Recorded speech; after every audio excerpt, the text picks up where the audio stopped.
What is up, guys? Welcome to another video, and today you join me for more Daily Race C on Gran Turismo 7. Today we're at the Major Circuit Centre in GR4. It's a one-stop on racing hards. And if you've not watched any of the other previous videos in the series, this is the Road to Glory, where we are trying to get to the glory land of A. And since the last episode, I actually was playing a lot of the last week's Daily Race C and managed to get my driver score up to this. So we've made a sizable chunk on our driver score.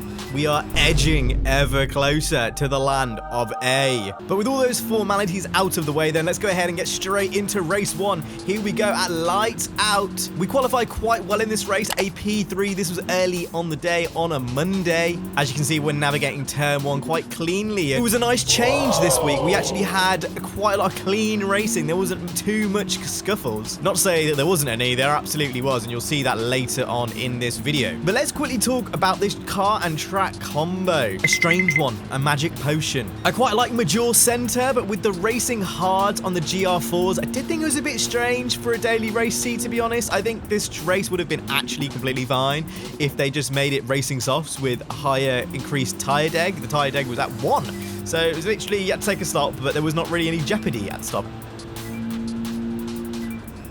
I broke so early there in anticipation for these, man. Fatal going wide, and we've got Pezzi in front of us. It kind of broke mid-corner. I wasn't really expecting him to do that. And then a little light tap from Fatal as we're exiting that corner. Still kept at P3. Could have peeked in for a P1 there. So you can hear my thought process, absolutely looking for the win. But look how tightly packed these cars were. One thing I will say is that you definitely didn't want to make any enemies of cars that were near or around you, because unless you just had blistering pace, you were probably going to be around them for the rest of the race. But yeah, an interesting one. I like the idea of having a Daily Race C on a small track, but I just think with a few little setup changes to the race, they could have made it a lot better. As we can see, Kenny Boy here going around the outside. Very nice Olin's livery on that Evo there. And we're going to drop down to P4. So not the best start to this race. We're still absolutely in it. No shenanigans, more importantly, as we come through the penultimate corner leading up to the final straight. You can see Kenny Boy, I'm right on his ass. I did feel like I had the pace here. It was weird. Sometimes when I go into these daily races, if I don't really necessarily know the track that well, or the track's quite hard to learn, I kind of find myself struggling to keep up with the front pack. But anyway, you can see it kind of messed up my braking point, went for the dive. Oof, let's go. That was a send and a half. Ended going up onto the grass, a little bit of contact. I was low-key in the wrong there. I kind of came onto the track a little bit too soon, but I did give him the space. As you can see, so close to making contact on his front left there. We just about avoided it, but we were side by side with Kenny for a while. As you can see, again, slowing down to try avoid contact. He goes wide, and then he tries to juke me into the pits. Was that a good or a bad idea? I don't know. Maybe I should have joined him, because we've also got two cars behind us, quite tightly packed. A-Spec and GDSR going into turn 1, once again navigating it cleanly. Yeah, going back to what I was talking about, I quite like the idea of having a Daily Race C on a small track, with the potential of having like lapped cars and those kind of things like feature in the race. I quite like that concept. I just think they kind of messed up with a few basic things, really. Anyway, as we go on to lap 6, kind of went a little bit deep there. Kind of gave A-Spec the option to go ahead and dive up the inside. We're going to be seeing a lot more of this dude in the next few races. As you can see, side by side, going down into turn 1, there was a hell of a lot of this. All I had to do was measure my braking point correctly, and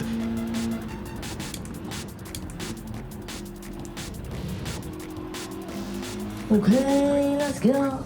we do, just about clipping the inside curb. As they say, are you willing to risk it for a chocolate biscuit? On this occasion, I absolutely was.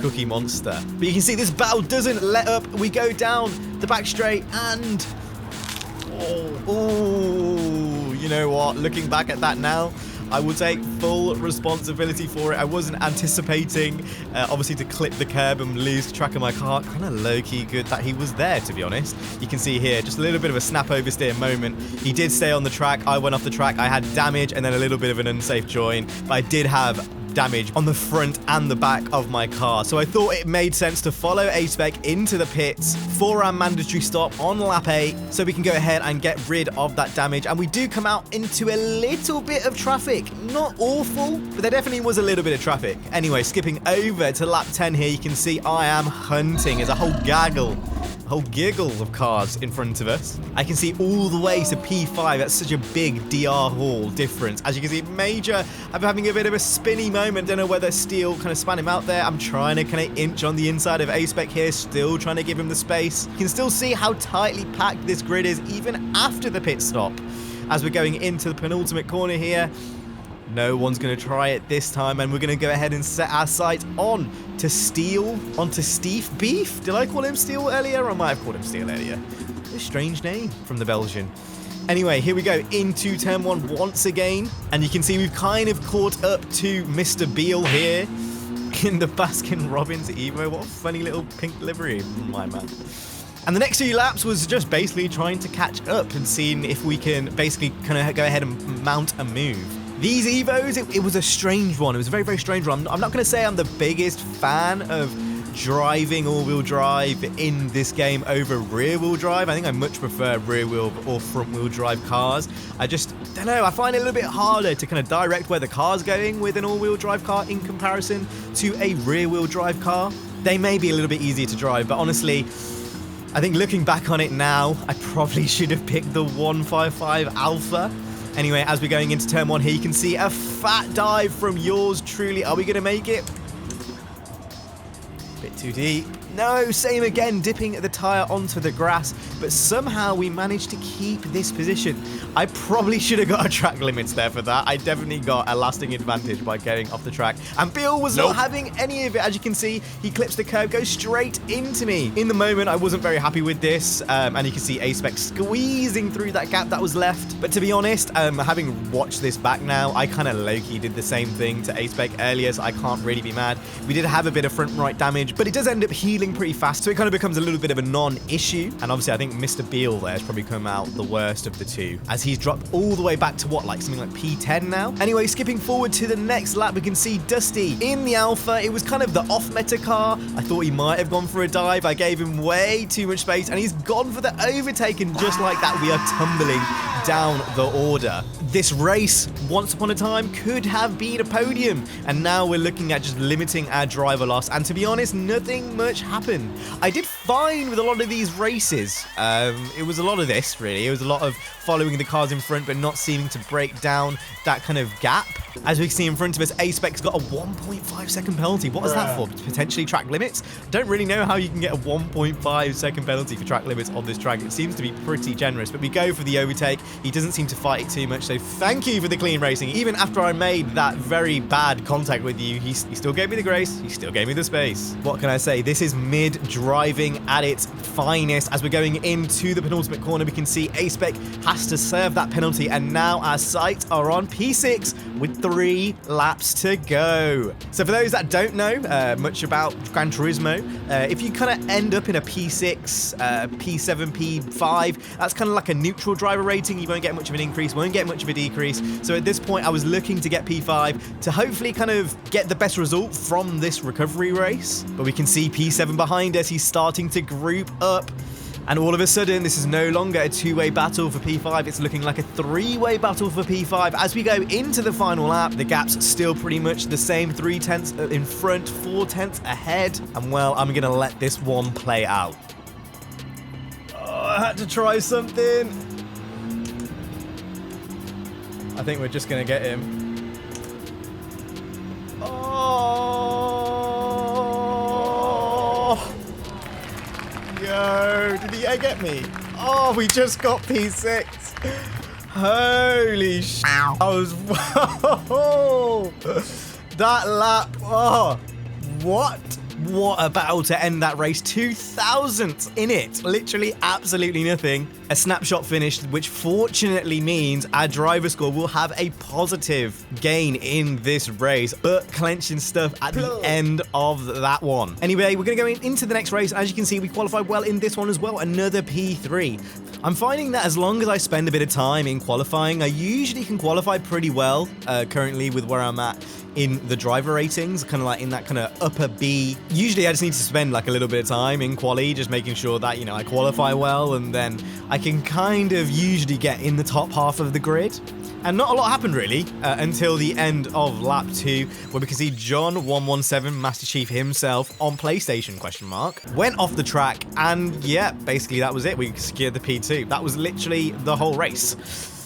I just wanted to include that one there because we did get some really good results. It will give you guys a better understanding of what's to come later on in this episode, so stay tuned. Anyway, going straight into the next one, this is race number 3.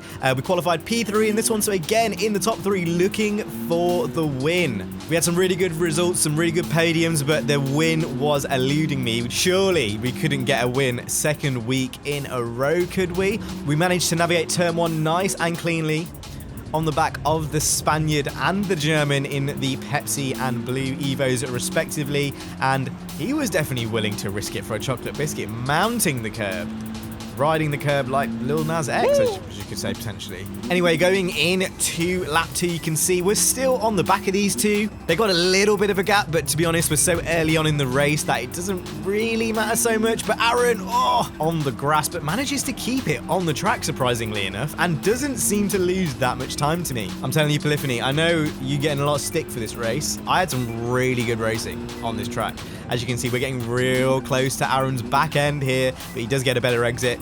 And we're basically maintaining this gap to second and first. As we're going into turn 1, Aaron in front of us, you can see, a little bit of a tap on the front. I don't really know where I could have gone there, to be honest. I wasn't really expecting them to stop on the racing line kind of thing. Came in a little bit hot, but it didn't seem to matter too much as we did manage to keep third place, no damage as well. Skipping ahead to lap 5 here, we can see we're still getting very, very close to second place. This is mine to gain. We're hunting for the win. You know what I want. As Aaron, look, if you're dancing in the sun, you are going to get burnt. And this time he did indeed. And we pick up the P2. And now it's all about the hunt to P1. He seems to be getting away ever so slightly. Lap 5, things were going well as Chris goes a little bit wide, gets a little bit squirrely.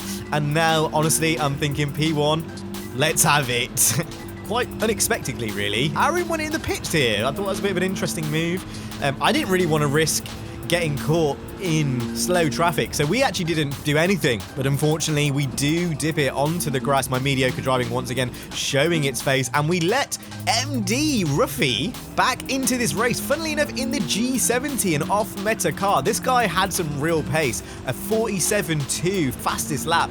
To put that in perspective, I did a 47.8, so this guy had some real pace. I knew it was going to be tough to keep him behind for 8 laps, so I did try to squeeze him as much as possible, but in the end of the day I didn't want to fight it too much. He generally had the pace, so he did make the move and it was successful. This guy, I'm not gonna lie, kind of came from nowhere. I didn't really even know he was around me at all. I didn't even know he was even a major player in this race. I had no idea when he pitted, but yeah, fair enough to him. He had the absolute pace, and at this point I was just trying to stay in his slipstream for as long as possible. That probably lasted about 2 laps until he was, you know, far down the road. If he qualified better, honestly, he could have, you know, done a lot better in this race straight off the bat. Some crazy pace from him there in the off-meta car. Anyway, we're skipping ahead to lap 17, which is when I choose to pit. The big question is, where are we going to come out here? And the answer to that is P6. Now, obviously, a few cars ahead are still yet to pit, so where are we going to land? That's the big question. Obviously, we know MD and Chris ahead of us have already pit, which means 3rd, 4th, and 5th. Who has and hasn't taken their pit stop? That is the big question as we skip over to lap 19. And as we can see, actually, to my surprise, no one in the top 5 is pit. What on earth? I actually thought they had for some reason. I don't know why I thought that. But we can see a net P3, it's looking like, as we go ahead and take that pit stop. I will take a P3 from that. Let's go! Let's go! That's another race where I just thought for some reason that it was going to be a lot worse than it was. Oi. And that's exactly how the race ended. Another podium. This has been a whole episode worth of podiums. Guys, let me get some dubs in chat. Let me get some big claps for these fantastic maneuvers. The defeated racing league, no more. I think this has probably been the biggest week of driver hall ratings that we've had so far in this series. So with that being said, let's go ahead and have a look at the impact on our driver rating this week. And look at that. We are literally within touching distance of A right now. This is crazy, guys. We are so close. Only about, what, a month and a half ago, we were at the top of C. I'd never used a wheel before in my life on Gran Turismo, and it looks like we're actually getting closer to the promised land than I could ever have realized. We're going to be streaming again, usually on a Monday or Tuesday, early on in the week, so go ahead and stay tuned. Anyway, I hope you guys enjoyed this video. If you did, hit the like, subscribe. I'll see you guys in the next one, and peace.